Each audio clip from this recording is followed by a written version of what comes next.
Hello, Internet friends. I am watching the Super Bowl right now, and Seattle's ahead enough that it looks like that's going to be the outcome, which will make my brothers and sisters happy. But I wanted to share with you my halftime experience because I watched simultaneously the two halftime shows that were offered, the one that's actually the halftime show, and then the Turning Point USA alternative halftime show. And of course, I enter it with prejudice, but I tried to be as open minded as I could. So I just wanted to share my observations. The Turning Point one, the plus side was that they started right when it was halftime, and they had ads before that, but once the music started, the music just kept going and there were no ads, which was kind of nice. Just one unbroken performance. Uh, they had a really cool stage that it was like a long runway that seemed kind of, I don't know, plexiglass or something kind of clear, and gave them a lot of room to move around. They had a good light show and lasers, things like that. Uh, they had a live chat, and before the show started, all the live chat was people saying where they're from, like Texas, and they'd have the American flag emoji and talking about how excited they are about it, things like that. So it was building up anticipation, and and it was just good that the music started and it was all music, and they just kept going with that.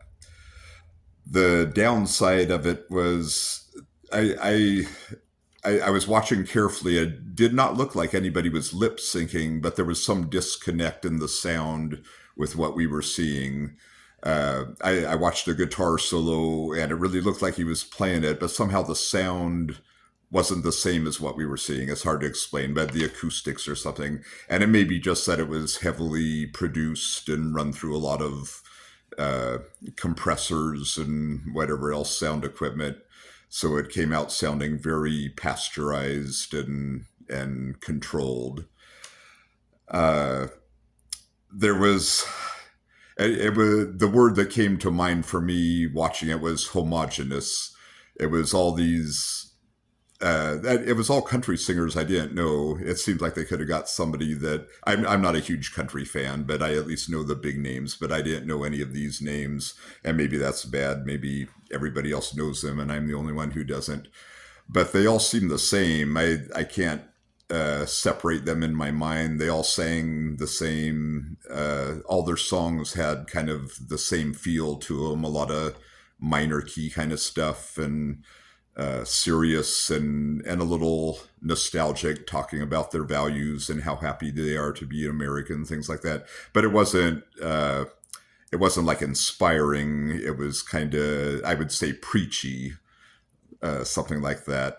And all of them were like that. And then there was one woman who sang too, and it was just kind of more of the same, just in a female version. But all the guys, they were all white guys, kind of paunchy, had facial hair, and I don't know. It was just nothing to distinguish them. The southern accent too.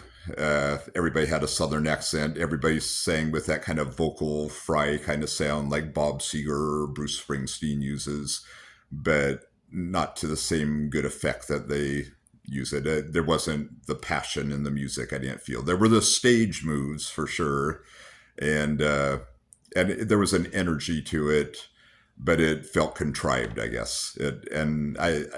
I can't explain why. Maybe it's just because I didn't know the songs, I didn't know the artists, but it felt like they were all playing a role and they were all trying to play the same role.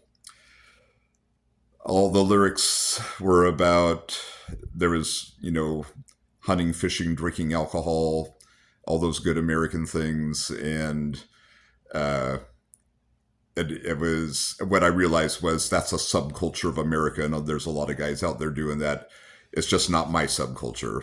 And I live in the South right now. I'm not from the South originally, but it's the Southern accent. Everybody in the South doesn't have a Southern accent, at least in Florida, where I am. There's a lot of transplants in Florida, of course.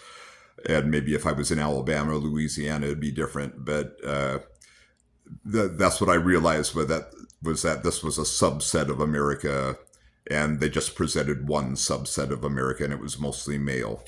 And then Kid Rock was the headliner, and he hardly did anything. Like I said, I know two of his songs. He didn't sing either one of those. And the first song he sang, it was mostly to say, "I'm Kid Rock."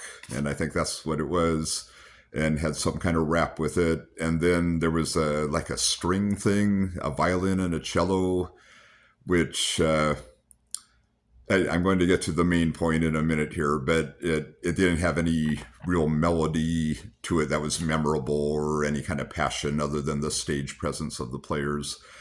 And then he sang another song. I think that was him anyway. And I lost interest by that time, I had to admit.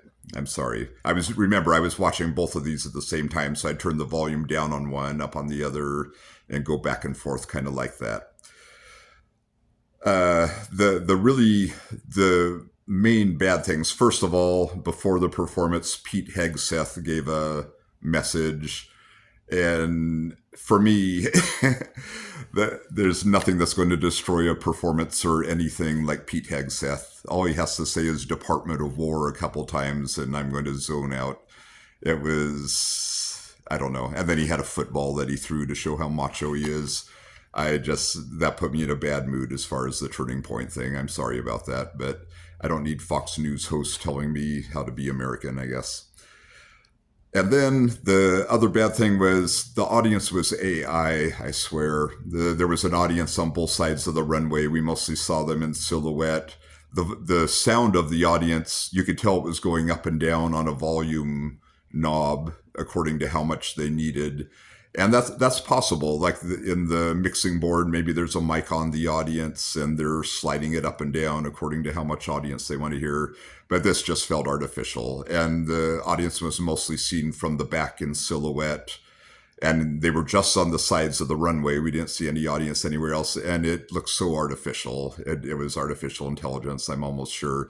A lot of them were wearing cowboy hats and they'd raise a hand up like this and stuff. And if it was real, they would have shown faces of some audience members. And I think there were a couple places they showed faces, but it did not look real. And surely that there's so many fans of Turning Point in America, they could have made it live somewhere and had a real audience there and interviewed some of them or got some live reaction somehow.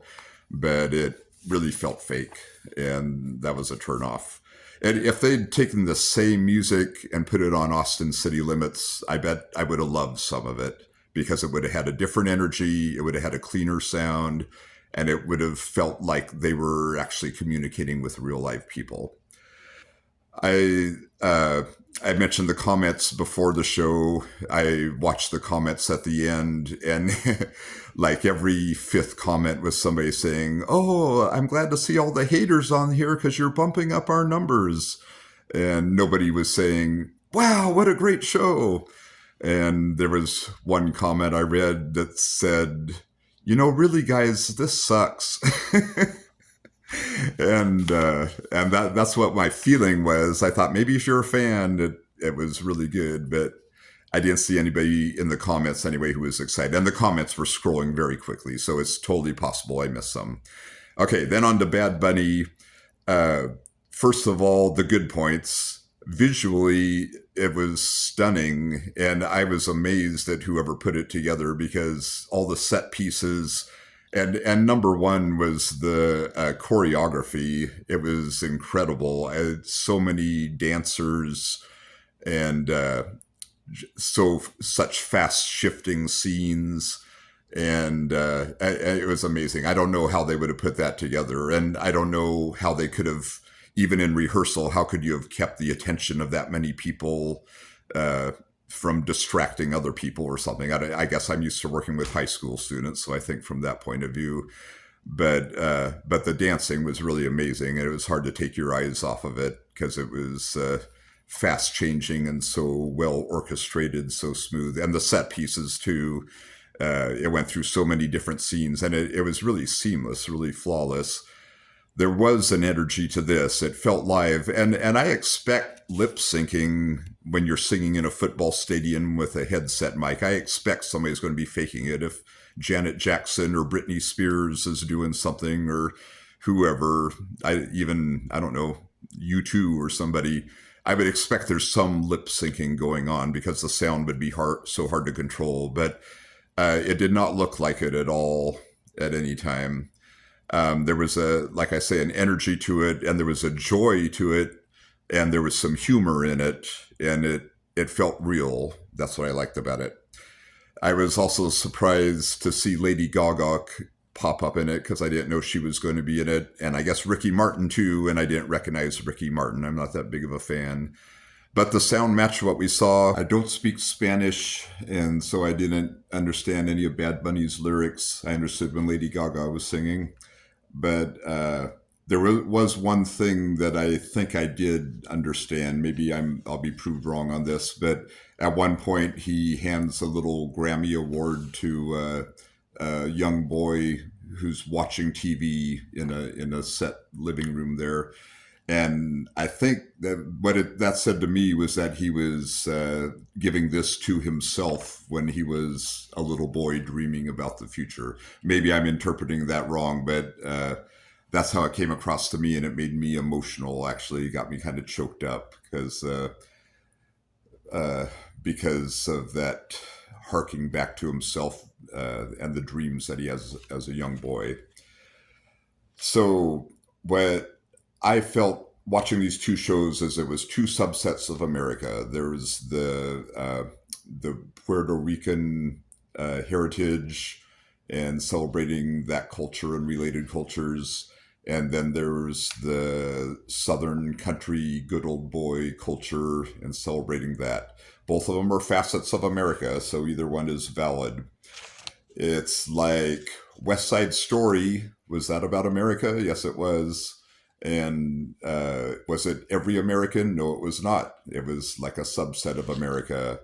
And I was trying to think of a Southern-based Broadway musical, and I thought of Porgy and Bess. Does Porgy and Bess represent all of America? No, it does not.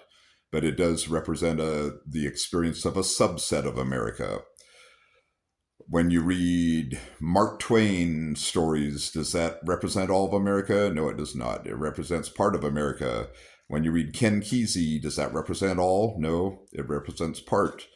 When you read Maya Angelou, does that represent everybody's experience? No, but it does speak to the experience of a subset of America.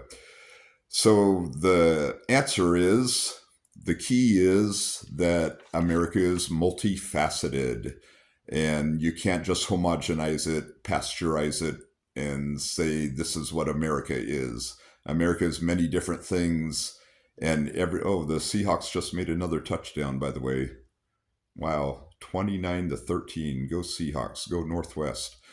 But anyway, do the Seahawks represent all of America? No, they do not. They represent all us lucky people in the Northwest.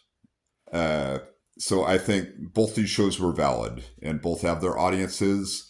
But think how much better life would be if we would appreciate each other and enjoy what each culture, each part of America has to offer, and have a curiosity about it, want to learn something about it, learn how people think and what makes them enjoy life and what makes them excited, how their families are, how they express love in their families. Just think how amazing that would be if we could do that as a country. Look in other people and see what's similar instead of holding them at arm's length because we think they're different. I was reminded of an experience I had long ago. I was trying to place it. It must have been the early 80s because it was in Eugene, Oregon, and I lived there in the early 80s. And it was a 4th of July celebration. They were going to have fireworks, and they were having music in Autzen Stadium where the Ducks play football. And so I went over for that, and they were having a lot of music, and they wanted to have music for every age. So they had, I'm sure they had somebody sing God Bless America. And then I think they had some country singers, but it was the Northwest version of country. It wasn't the Southern accent version of country. And then they had a rock band. And I was invested in this rock band thing because I had been in the stadium restroom, in one of the restrooms, and all the guys in the band came in. And this was the 80s, remember? So it was hair bands. And they were, and also, I swear the name of this band was Skid Row, but I am pretty sure it was not the Skid Row because I think they got started in later in the 80s and this was the early 80s. But they were called Skid Row. And they were changing into their Lycra rock star outfits, and they were so excited. I'm sure this is the biggest gig they'd ever had, and maybe the biggest gig they ever did have. They were so excited and just beside themselves with how much fun they were going to have and how this was going to be a boost for them, putting on their Lycra, getting all their hairspray and all that going. And so I felt like I knew them. So then watching the performance, they played all songs that mention America. So I know they played "You Can Still Rock in America." Oh yeah, all right, or however that goes. Night Ranger, I think. And then I think they played ROCK in the USA. They didn't do Beach Boys or anything like that, but they did kind of heavier rock kind of things that were popular in the 80s. Rockin' in the free world. Keep on rocking in the free world. Actually, I think they did do that one. I don't know what year that came out though. But anyway, they were giving it their all. They were fine musicians, but for some reason the crowd just wasn't into it. And after a while, they did. They must have done 5 songs. So by the third song, it was too much for the audience, and boos started breaking out, and then louder boos, and then they actually started a boo wave, like going around the stadium. People would go up and raise their hands, go boo, and it would circle all around the stadium. And I felt so sorry for those guys. I wasn't really digging the music either that much. Okay, just the Lycra turned me off, I think. But at that point, I felt sorry for them. I thought, come on, guys, give them a break. They're excited. They're here to play for the kids and do their best, and uh, just let's endure to the end of the set, and it'll be okay. But anyway, so my main point is let's all try to appreciate what the artists have to offer in our lives. And let's appreciate what America has to offer in all its many facets. And let's stop looking for differences between each other and especially language and things like that. Just if you know more than one language, that's kind of cool. And uh, I don't know what to say to people who think they're superior if they only speak one language. Travel to Asia. Asians, they speak 5 different languages often, or they can communicate in a dozen different languages sometimes. Travel to Europe. Everybody can speak English. That's why we're so spoiled. Just let's appreciate diversity. Let's appreciate what makes this world unique and interesting, and let's appreciate what makes our country unique and interesting, and let's appreciate each other. Okay? Okay. Happy Super Bowl Sunday. Goodbye.